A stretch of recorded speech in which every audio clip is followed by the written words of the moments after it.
I think what's happened to marketing in the last 20 years is really sad.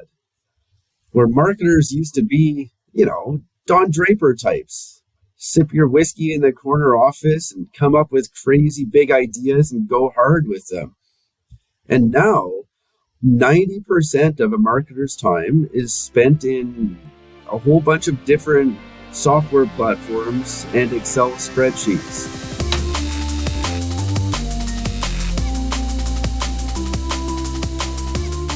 Welcome to the Industrial Strength Marketing Show. We challenge leaders across the supply chain to make the people, marketing, and technology in their businesses a strength of their business. Hi, I'm James Soto. I'm the founder of Industrial, the family of strategic marketing brands trusted by leading organizations around the world. I'm sitting down with innovators, with industrial marketers and technology leaders to talk about their careers, their insights, marketing and technology that makes an impact on their businesses. I'm here today with Parry Malm, CEO of Phrasee. I've been following Phrasee for a long time. I've been speaking about it at events around the country in the manufacturing technology space, and we're going to really get into some great things today. So Parry, welcome to the show. Yeah, thanks, James.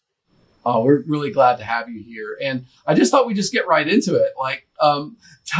Tell our audience a little bit about your journey as a marketer, as an entrepreneur, and just as an expert in your little slice of the AI world.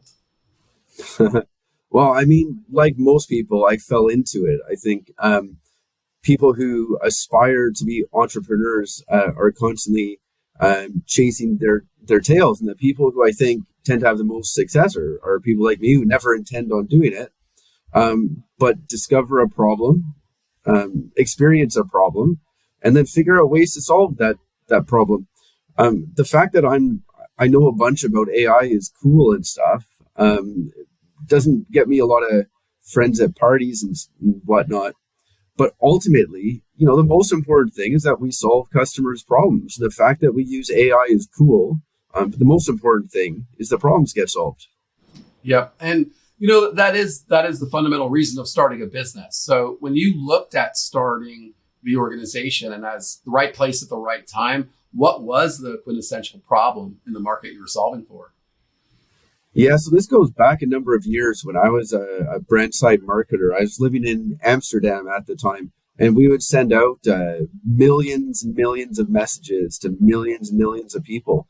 And I used to always look at it and be like, what is the right message to send out? Back then, this was in 2007 or something. So it was mostly on email and brochures and direct mail and stuff.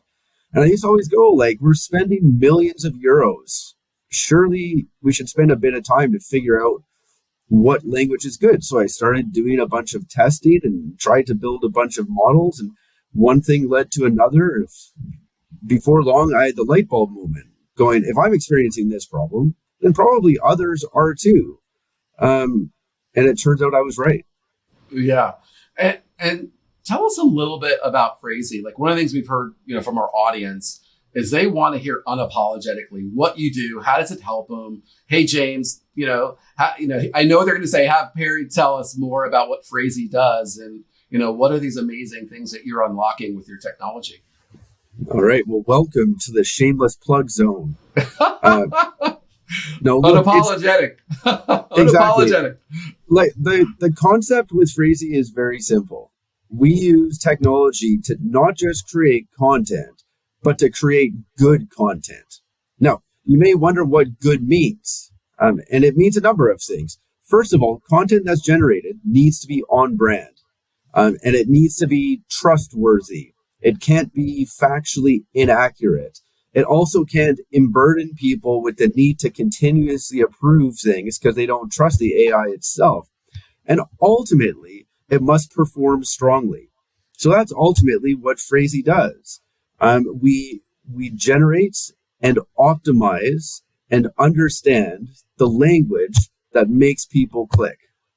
So the greatest and easiest way to think about it is that if you get emails, push messages, Facebook ads, whatever, from companies like Groupon or Walgreens or like loads and loads of companies, then you've experienced Phrasee's technology without knowing it. You've probably bought something as a direct result of the language we not only generated, but optimized. And depending upon what you bought, I'll either say you're welcome or I'm sorry. I can't be in charge of your own shopping habits. Yeah. I've used an example from Phrasee that was like driving like a 30% improvement rate. And I think it was subject lines for Facebook ads. It was something about like, I used one of the examples I think you showed, which was, one level of copy that was around like, oh, take this vacation and, summer savings. And then it's like sun, sea, sand, fun, like get in on the action and a bunch of emojis. And what was amazing about it, and this is what felt magical to me, which was that the AI was outperforming, something a human wrote, and also was unlocking like the use of emojis that like didn't have bias. There was actually some thinking and advantages to how it actually performed the job.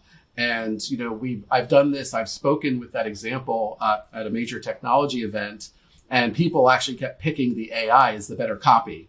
So that's like one of the things that inspired me to reach out because, I think when, I kind of look at things, and what inspired me in this episode was really a quote from Arthur C. Clarke. And it really kind of dives a little bit into this world. And it was in his book, Profiles of the Future, that he wrote. Any sufficiently advanced technology is indistinguishable from magic. And I think that is, a lot of what we're seeing out here. So when in the context of that, like, what does that make you think of when you think about what we can now do with the technology, in terms of AI for marketing, for content, stuff that people can see, they don't have to question it, they can actually use it. When you think about like it being distinguishable from magic, like what is that, what do you think of in the context of your world in AI marketing?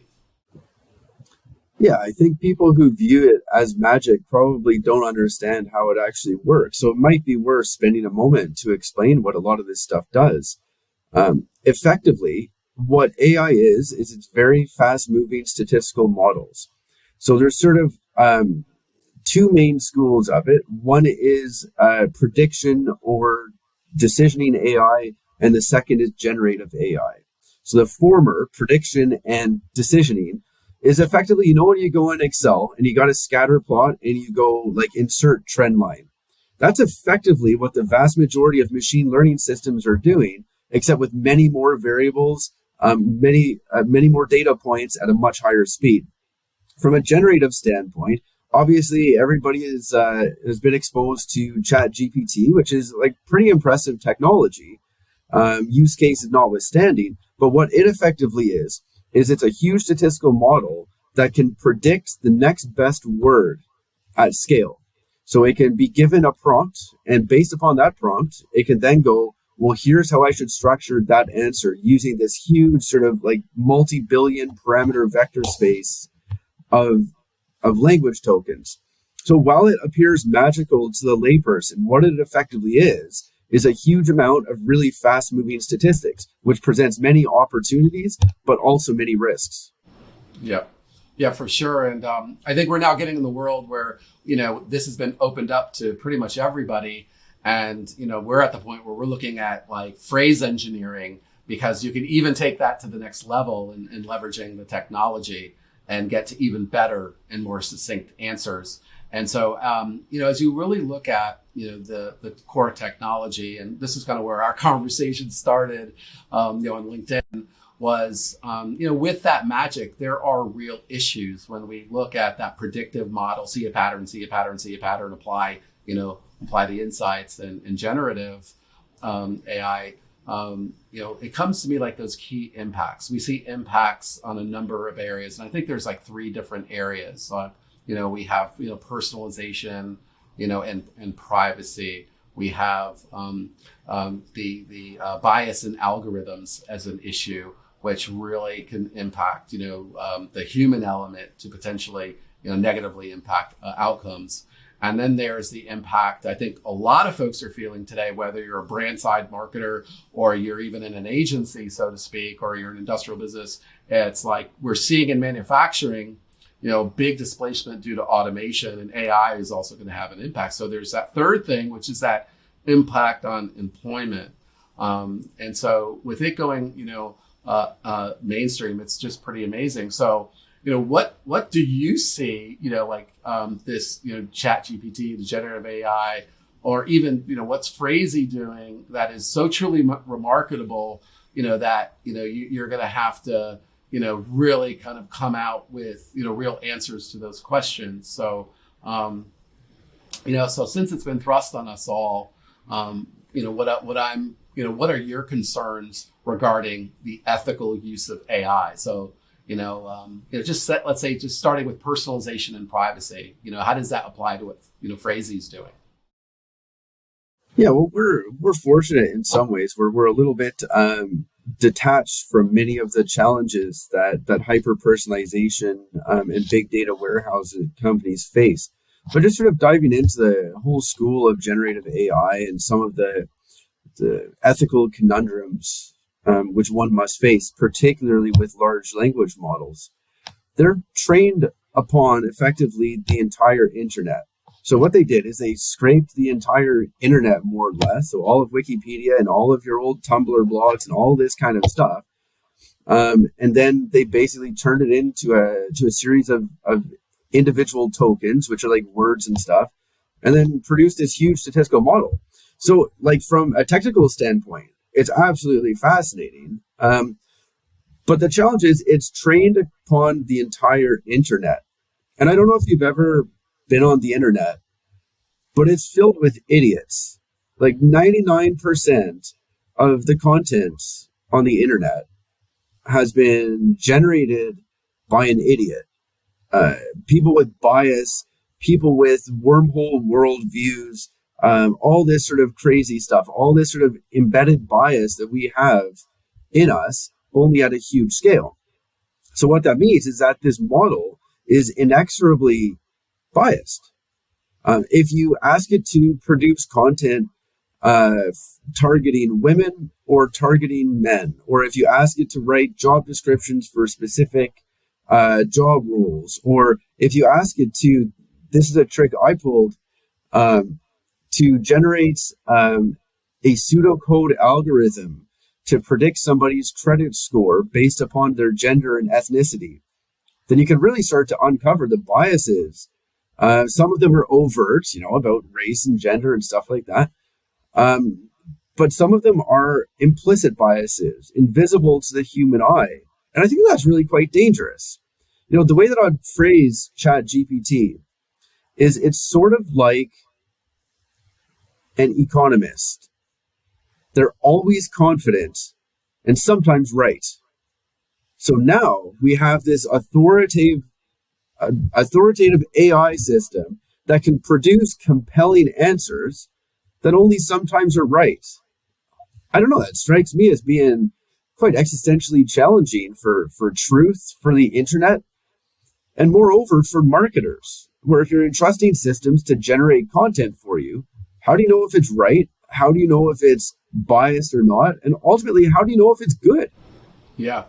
It's almost like freedom, that we created, here in the States, we created a country that's based on, with that freedom is the assumption that we'll use it responsibly. So if we're looking at an internet of idiots, so to speak, is it, that we've really gone out there and, the assumption is when we're scraping with, getting all that data with AI, that content was created, with good thinking and responsibility. And I think we can argue there's a lot of bad stuff out there, but there's a lot of good too. But the question is, what's, how do we scrutinize that? And I think in this world, that we do have this opportunity to personalize our advertisements, campaigns. So it's not just what we write, but it's actually how we're doing that targeting and that personalization. And so, AI can tailor marketing messages to be more relevant. And then now we're talking about influence and those things, how do we be effective by looking at behavior, preferences, demographics? But, that relies, to your point, on collecting a ton of data and analyzing a vast amount of data. So in that context, we look at those privacy concerns. So it's really essential that we really be transparent about how we're collecting and using customer data. And obviously we have to give, the user empowerment to opt out. But in that context, like, how do you see the solve for that, in the sense that, how should businesses that are engaged in AI share how they collect customer data? How do you see that? Yeah. I mean, it depends on what data is being collected and how sensitive the data is. A good example is that if somebody is collecting personal health data, then presumably you need to be very upfront about it.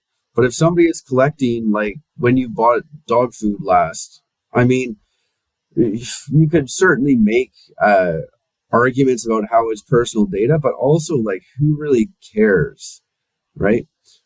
I think just being honest and upfront with people is the key. I mean, it's when companies, pull a Cambridge Analytica and collect data and use it for spurious motives, which I think is morally wrong, but also leads to social ills.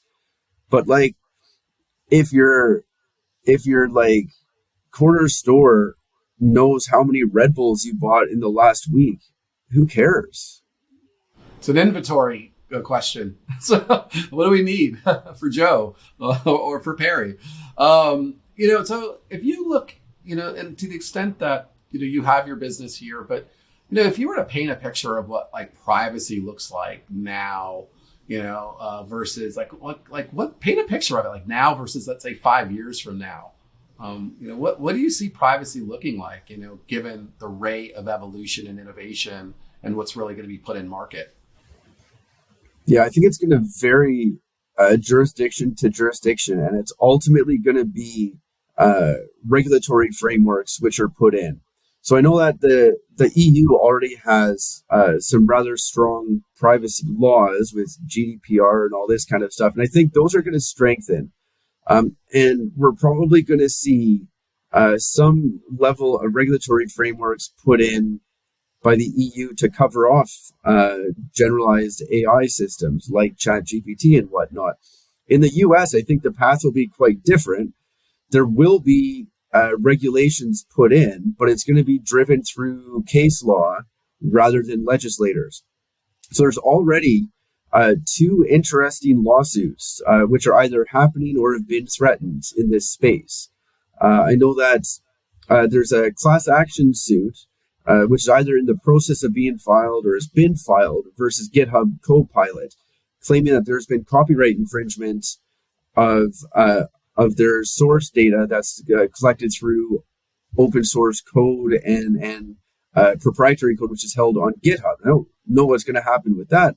The second one is, I want to say, Stability AI has been threatened with a letter of intent from Getty Images, who claim that their image generation AI illegally scrapes Getty's imagery. So they're claiming copyright infringement also. So the EU tend to be more top down. They have, it's a code of laws type thing where they'll come in and put in a framework, which will probably be clunky, but it'll keep a bunch of bureaucrats in work in Brussels, so good for them. In the US, it's going to keep a bunch of lawyers' kids in private schools. So that's something which we should feel thankful about. And then in the UK, I don't know, we'll just do something. It'll probably be wrong and nobody cares. Yeah. So it's the wild, wild west, as we say here. And there's a lot happening. And, when we were kind of going back and forth on LinkedIn a little bit, the kind of the second point here is that there's real ethical concerns around the use of AI in marketing.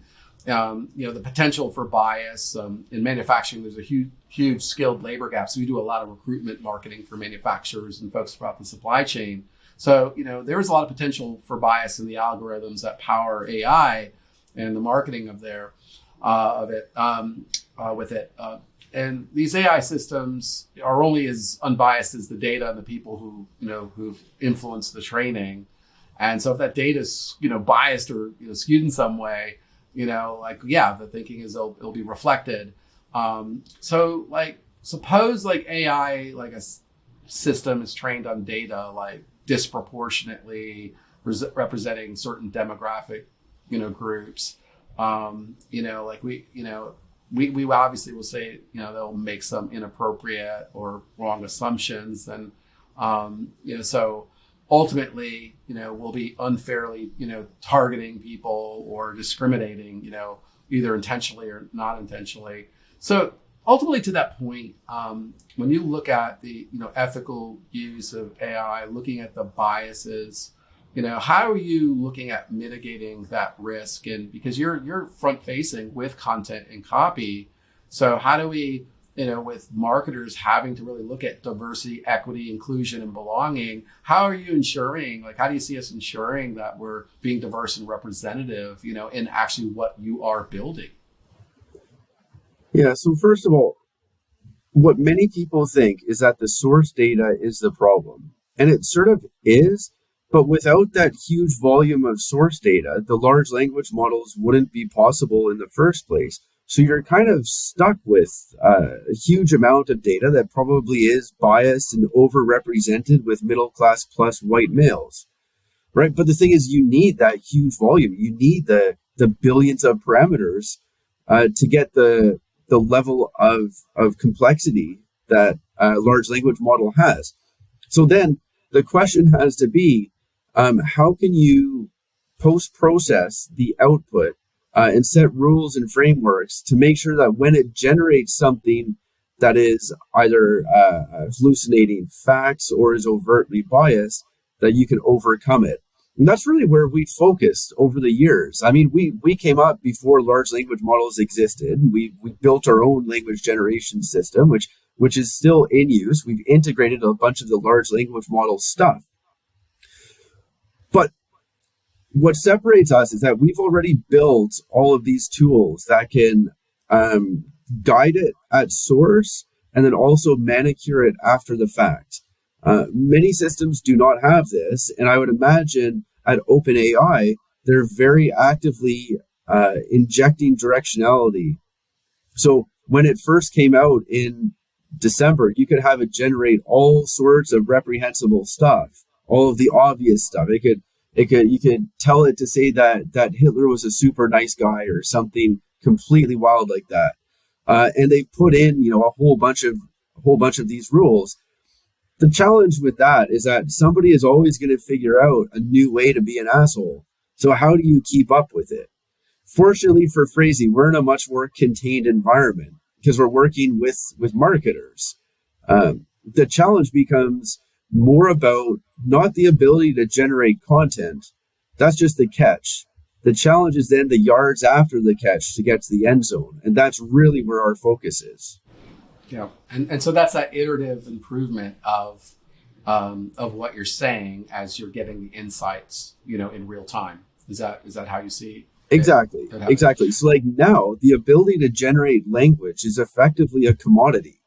You've got ChatGPT, which is effectively like a million monkeys on a million typewriters, and maybe eventually they will write the complete works of Charles Dickens. But you need to be able to tell what's good from bad before you put it out in the wild. So that's really where our focus is to tell good from bad in terms of brand, in terms of accuracy, in terms of trustworthiness, and ultimately in terms of performance. Yeah, I think that's a great point. It's if this world and the ability to put out content, is no longer a differentiator. It's a capability. It's an expectation. We can use this machine assisted technology to create copy, to create content, and that's, available to all. How do you win? How do you go up and beyond? And to the extent that you have your niche here, you're focused on marketing, because it has a different standard, everything from the brand to the audience and people who are really trying to, consider those constituents. And essentially, you guys are connecting the dots to make sure that you can drive real value, engagement, entertainment, education to drive, to inspire people to take action. And as those systems work, you can continuously improve it to improve outcomes. And that's the beauty of AI. It's hard for humans to replicate that, in terms of, iteratively, continuously improving content. And so, so that there's there's a big issue here, and kind of to get into the third issue here, and curious to see how it's impacted you, is the third area we've seen, outside of the bias side of it, is the impact on employment. So as we look at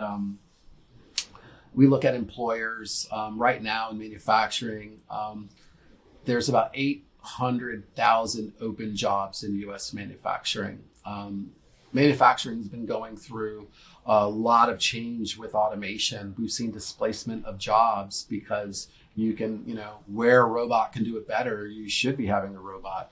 Where you need humans to operate those robots have created opportunities. But I think the writing's on the wall, the combination of automation, of AI, and the ability for that AI to get smarter and smarter and smarter is really going to have displacement. And so when we look at this in the context of us as marketers, and how do you really see that impact on employment? Yeah, I mean, certainly, if we go back to the cotton mills in Lancashire in the Victorian era, The Industrial Revolution, that's where it started. The spinning jennies, and they made those so 8 people could do the work of one. That's literally what we start the Industrial Revolution story on, the cotton mills. Absolutely. And you had the Luddites who came into the factories and they tried to bash the machines, going, it's going to disrupt our way of life. And sure, a few of the artisans who had, looms in their front room had to retrain, find a different living, whatever. But it created so many more jobs afterwards. And that's how these things work. If you think about 1995 or something, when the internet really started proliferating, a lot of people in newspapers said, "Oh, this is gonna kill our jobs," and it didn't. There's more people writing news content now than there was back then. So, when people worry about specific jobs being lost, usually it's because they have a vested interest in perpetuating the status quo. What automation is going to do, what AI is going to do, is it's just going to mean that we'll need to have millions of people in the workforce retrained and focused on doing something else. I don't believe the scaremongering of people saying that we're going to have 20% structural unemployment in the future. It just doesn't make sense. History doesn't indicate that's going to happen. There will be some job categories that AI will probably threaten, and it's going to be probably low-level administrative work, and hopefully some high-level consultancies. Is that a dig? Well, the thing is, what these large language models can do is they can aggregate, let's say, best practice, right? It can troll across millions of websites of people who have written about topic X. Pick any business strategy or any business conundrum, and it can give you the vanilla ice cream, tried and tested answer, right? It's probably not the most effective answer, but it's not going to be the worst answer. It'll be the vanilla ice cream answer. And that's what a lot of consultants do. They give the vanilla ice cream answer because they've read the textbooks, but now you don't need them. So I think it's going to be quite interesting in 15, 20 years time to see what the role of consultancies are. There will still be a role for them, but it's not going to be giving pithy advice on business challenges. Yeah.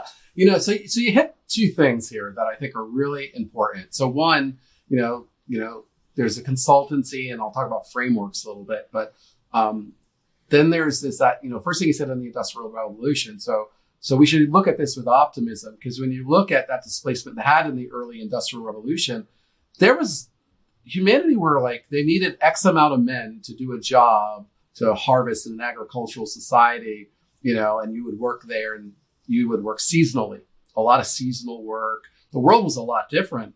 And what the Industrial Revolution unlocked, and yes, it may have displaced folks in the textiles industry, but what it did is it created the factory. And the first time you would literally be able to go to a place and work year round. What factories weren't impacted by the weather and the conditions. And so you could literally go, and it created, in essence, the middle class, and a place where you can go to hopefully get an apprenticeship and work and have a career, and it really created generational, work. So I do think that displacement created the ability for folks to work like never before. And, here the Homestead Act in the United States took people and they traveled west, right? And that failed. But what happens is they came back to the urbanization movement, and they came back to the city centers where the factories were. And so that is a very, very true tale, a very interesting story. So for every disruption, 100 years ago, a little over 100 years ago, the U.S. economy was 97% agricultural. And now that's down to 3%. What displaced it? The Industrial Revolution. Then and then now we look at, that was the primary part of our economy, and now it's hovering around 11%. What displaced it? Information and technology. So you've got to make your way of living life and doing business obsolete before generational technology and market forces, do for sure. So I do think there's this really great opportunity moving forward to really, look at these, opportunities of the future. Because there is going to be change for sure. And for people to hold on to those constituencies and, have those worries, we have to, understand where we're going to be. And something I heard, I think Gary Vee said it, was that, 10 years ago, I was saying if you're a Yellow Page ad salesman, you better be looking at what Google and Yahoo are doing. So, when they were first starting, Yahoo formed in 94, Google in 98. And I worked for an industrial directory, which is the biggest print industrial directory. And they wanted me to help them really kind of evolve their team and their go-to-market model, especially their sales organization, to be digital leaning.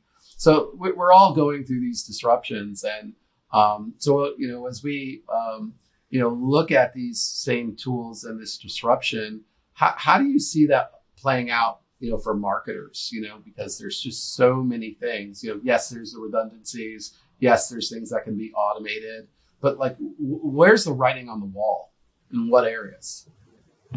Yeah, I came up as a marketer, and I think what's happened to marketing in the last 20 years is really sad. Where marketers used to be, Don Draper types. Sip your whiskey in the corner office and come up with crazy big ideas and go hard with them. And now 90% of a marketer's time is spent in a whole bunch of different software platforms and Excel spreadsheets. And they're expected to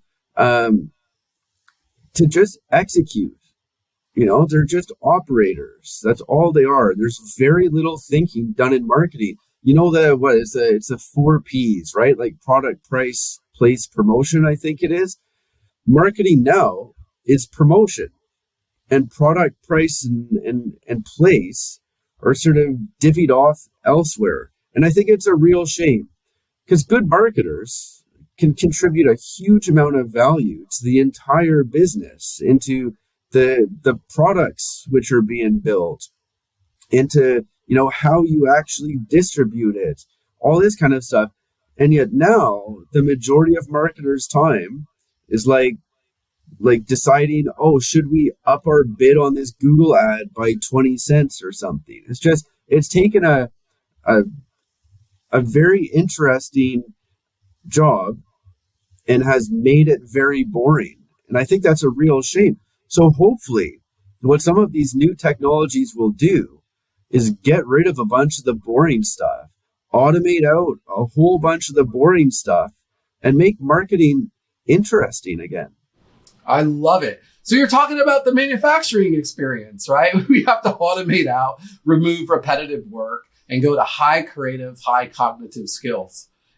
That's what we want to do as humans. And some people say they're creatives and there's people who are not creatives. That's there's data and studies that say no, we're trained out of that. Every kid's creative. They play when they're kids, and you can recapture that creativity. And I do think that's what's happening. I believe the writing's on the wall that if there's a process or something you repeat, those things need to be, really considered for candidates for these AI, empowered technologies related to marketing, sales, data, the whole mix there. And that is going to be freeing to folks, but it's true. How much of our time are we spending doing things that, only humans can do? And that's imagining, our head of studio says, I need time to dream, James. Where's our dream time? And then, whether you're you're Draper, or you're just you're the marketing art director somewhere. You really want to be able to do those things, because these technologies, if we use them right, can really free up and capture our imagination. I'd hate to see a world where AI is being creative for us completely, and we're devoid and detached from the process. And then lastly, you mentioned the displacement of consultancies. I find that very interesting, because I think that when you look at a lot of consultancies like McKinsey and others and Deloitte, they have frameworks, and students study their frameworks they use. And they're well vetted, they're very robust. And, I do see that same issue happening with consultancies, where you can use these, AI to really disseminate like really good frameworks that you can make your own, and that you can walk through, whether you're going to go to market strategy, you're doing a transformation effort, you're looking at business model generation, or, positioning. There's frameworks for these things. And that, I believe, through these technologies and the ability to create these things, you can also co-pilot that, with AI and your own research to really create great ways that you can get humans, because frameworks you have to put a human through, so a business can make decisions about it, to really impact how that will affect audiences, or marketers can do the same. We all have frameworks. And I think the age of the consultancy, we all want to be paid based on our thinking, not just making things or doing something by the hour. It's really about, where do we bring that strategy, that creativity, that dreaming to the forefront. And I think AI could be opening up a whole new set of possibilities.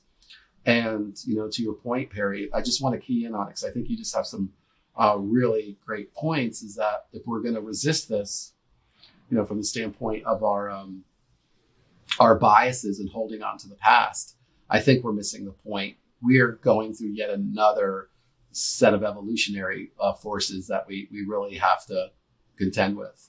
So totally. Yeah, it's huge. Like people can be Luddites, and they can pretend it's not happening, and they can fight it, and that's fine. But what happens to the Luddites? Not a lot of people even know what a Luddite is. I actually write about it, because that's one of the things I talk about in teaching folks about the Industrial Revolution, and then how that formed the unions, and the weekend was created because of manufacturing. That's a byproduct of the Industrial Revolution. There wasn't even a weekend, such a thing as a weekend. So, I think there's not going to be a lot of Luddites that, would want to, make a bigger work week, but there's a lot thrust upon us now, and COVID's had a huge impact on that. Yeah, well, there's even a world. Yeah, I'm not sure if this is going to happen or not. And I've learned a long time ago to not make bold predictions, because the world is unpredictable, and that's one of the wonderful things about the human experience, right? But there is a world where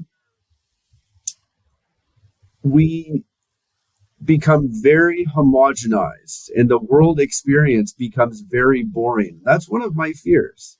So now, back in 1998, my brother and I backpacked around Europe for 3 months, and we were really surprised and delighted by so much we saw. We saw all sorts of new things, crazy things, heard different languages, even used different currencies back then. It was before the euro was adopted, the Treaty of Maastricht.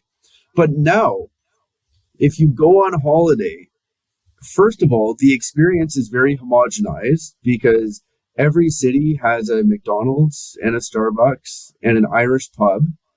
But you also research it before you go away. So you already know what you're going to see before you go. And I think one of the risks with AI is that it makes the entire human experience like that, where we optimize everything and automate everything in our lives, which means that the world becomes one big blob. And I think that we as people, as humans, and as members of society, need to ensure that there's still things that surprise and delight us. 'Cause if we ever get to the point where we're never surprised or delighted, you may as well just jump off a bridge. Yeah. And to the extent that something is so predictive, prescriptive, and personalized every time, and that becomes our world, right? We expect that when we open up Netflix, right? It's predictive, prescriptive, and personalized. Where are those things that you never would have ever thought to do or run into? Where's spontaneity? Where's that serendipity in our lives? And to the extent that this becomes an overlay, it could be soul crushing. I completely agree with that. And, I think as we look at the ethical use of AI, personalization and privacy, those are big issues. But I think the net outcome is, how does it affect the human condition? And I think as we look at, even the workforce, as you look at, and tell us, like, how big is your team, by the way, at Phrasee? How many humans you have? Roughly about 100 people. So 100 people. Do you have this conversation on how all these things are going to impact them? And, is it the responsibility of your organization to really kind of consider that and mitigate potentially some of these impacts on them? Yes and no. So ultimately, a company's objective and fiduciary duty is to its shareholders, which is a very depressing way to think about business, but that's ultimately the truth. So, like, with that said, we do have a duty of care to our employees also, and we need to make sure that what we're doing will advance them in their careers and expose them to things that they can carry forward in 10 years time, when maybe Phrasee will be like on the NASDAQ, or maybe we'll just cease to exist. You never know what's going to happen in 10 years. But, like, do we talk to them deeply about, like, how AI is going to affect their jobs and whatnot? No, because we live and breathe it. And people don't join Phrasee with the expectation that AI is not going to affect them. They join Phrasee because they know that AI will affect them. So I'm probably not well placed to answer that question, because we live and breathe this stuff every day. Let me ask you this. So we have a lot of industrial marketers. We have a lot of executives of industrial companies that in our sphere, in our audience. These are marketers, sellers, people on the digital side of the organization, trying to bring together marketing, sales, the customer's experience. What would you say to marketers who are really trying to grasp with what's the role, machine assisted, whatever, in their roles? Like, what would you have to say to them in terms of how they need to really reconcile AI? What, if anything, should they be doing right now? I would say, figure out the things that you like doing the least, and then use AI to do those things.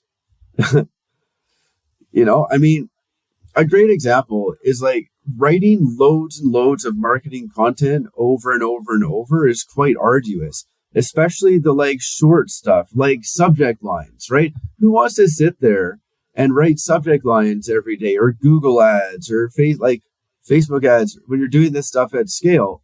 Who wants to do that? It sucks. Like, this is not what Don Draper does. He doesn't sit there on Madison Avenue writing a subject line. Nobody wants to do that. So automate it. That's what Phrasee does. But if you like doing some stuff, then keep doing it. I think, there's so many different tools and so many different opportunities to automate and optimize every part of the value chain in business, and particularly in marketing. So I think marketers should be a little bit selfish. Do the stuff you want to do, and then buy software to do the stuff you don't want to do. I mean, what's the downside? Yeah. Yeah. Minding that balance that you were talking about before, where you're not just over automating it and your job becomes soulless, and let it free you. But if it's not freeing you, then, what is it, what is it doing for you if you're caught up, in the minutia of the technology? I think the chief martech list of all the marketing related software technologies, I've seen it grow from 500 to 1,000. And, just last year it reached 10,000 marketing automation, and now obviously growing AI related technologies. It's so massive. It's almost impossible to keep up with all the distinct categories of technologies that are out there. So as we wrap up, give us that yet again plug for what information listeners can use to follow, learn more about Phrasee. What are you guys up to? What is the cool events? But I know everyone's going to be dying to learn more about you and Phrasee. How do we connect with you? Yeah, it's super easy. Phrasee.co, and I'm the only Parry Malm in the world. Weirdly, I looked on LinkedIn the other day, and there's a Parry Malm spelled Perry in North Dakota. So I don't know how I feel about that. I feel like 80% less unique than I did before I learned that. But Parry with an A, Malm, I'm the only one. And as far as Phrasee goes, look, like, if the problem you've got is you need to produce highly effective content at scale, then Phrasee is a good solution for you, and we should talk. If that's not your problem, we can still talk. I just won't try to sell you anything. Yep. Well, that's great. And, thank you so much for making, time to be with us here today. I think that, what you've built is an amazing company. The technology really works. I love the fact, and, seeing and using the technology, that we're not in the best guess game. We really can use AI to really get to better outcomes. And as we review the amazing outputs, because, we're ultimately making decisions around those outputs, we're getting to a better product. And not just like the marketers like, not just the business or their brand likes, but the audiences like. And it really gives them value. It compels them to do something. It really gets them, hopefully a real well thought out and great valuable proposition that, they can consider. And whether it's a message or a product, that's what's really great about the technology. So Parry with an A. Thanks for being on the show. All right, nice one. Thank you. All right, awesome. So on that note, I just want to thank you guys in the audience so much for making time in your day to listen to the Industrial Strength Marketing Show. I just hope you heard even one thing that inspires you to make marketing, technology, and people even more a strength of your business. So for more insights from industrial marketers, or if you'd just like to reach out to us, visit industrialstrengthmarketing.com. You'll see us on the podcast. You'll see us all over the internet and online on YouTube. And we'd love to hear from you. Thumbs up, subs up. Let's have a great time. We'll catch you next week.